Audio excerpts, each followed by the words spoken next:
मैं दिखने में थोड़ा अच्छा हूँ और हम अपने शरीर पर हमेशा ध्यान देते रहता हूँ। मेरे घर के पास एक परिवार रहता था।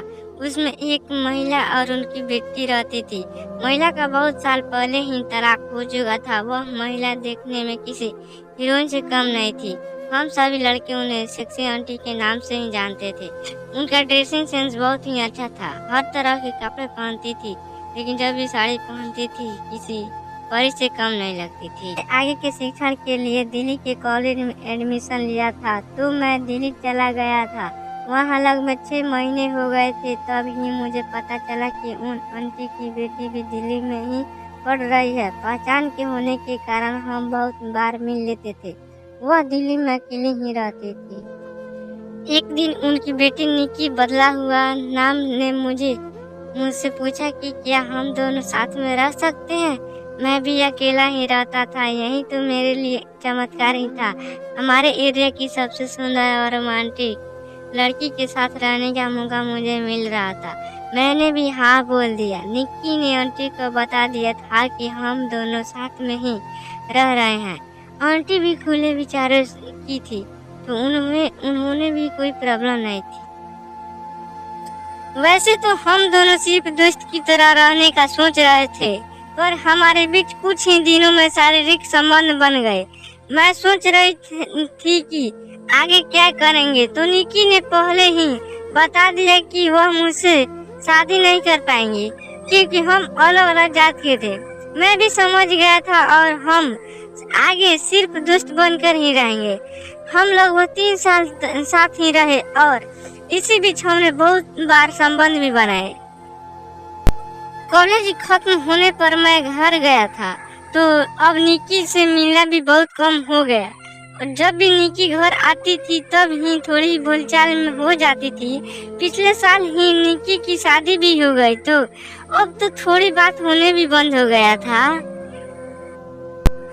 शादी के कुछ दिन बाद ही एक दिन आंटी को कुछ काम था तो उन्होंने मुझे बुलाया। उनके कंप्यूटर का थोड़ा काम था। जब मैं उनके घर पहुंचा तब आंटी नाइटी में थी। मैंने उनका कंप्यूटर देखा और ज्यादा कुछ प्रॉब्लम नहीं थी। 2 मिनट में ही ठीक हो गई। मैं वापस जाने लगा तो आंटी ने बोला थोड़ा रुको, चाय पीकर जाओ। मैं रुक गया और चाय पीने लगा। आंटी मेरे बाजू में आकर बैठ गई और बातें करने लगी। पूछ रही थी कि दिल्ली में जब मैं उनकी बेटी के साथ रहता था तो कोई प्रॉब्लम तो नहीं हुई। मैंने भी कहा कि नहीं, कोई प्रॉब्लम नहीं हुई। आंटी ने मुझसे तभी सीधे पूछा कि कभी मैंने उनकी बेटी के साथ शारीरिक संबंध तो नहीं किया ना। यह सुनते ही मैं थोड़ा सा घबरा गया और नहीं बोला। तभी आंटी मुझे देखकर हंसी और बोली, पागल, इतना डर क्यों रहे हो? किया भी होगा तो कोई प्रॉब्लम नहीं है।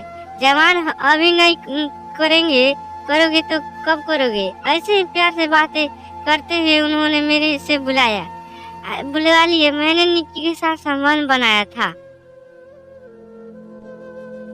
आंटी भी हंस कर ही बातें कर रहे थे। बात करते करते उन्होंने अचानक मेरी जांघ पर हाथ रख दिया और बोली, मैं कैसे दिखती हूँ? मैं अब थोड़ा ज्यादा ही घबरा गया और बोला कि अच्छी ही दिखती हो। फिर आंटी बोली कि चलो फिर थोड़ी मस्ती करते हैं। उसके बाद मुझे कुछ बोलने का मौका ही नहीं मिला। आंटी का मुझ पर पूरा कंट्रोल था। उस दिन हमने लगभग 1 घंटे तक शरीर संबंध बनाया और फिर मैं अपने घर आ गया। तब से जब भी आंटी का मन होता है वह मुझे बुला लेती है और हम थोड़ी मस्ती कर लेते हैं। यह मेरे लिए एक अनोखा ही अनुभव है। इसको ही मैं अपने लिए छप्पर फाड़ का अनुभव मानता हूँ।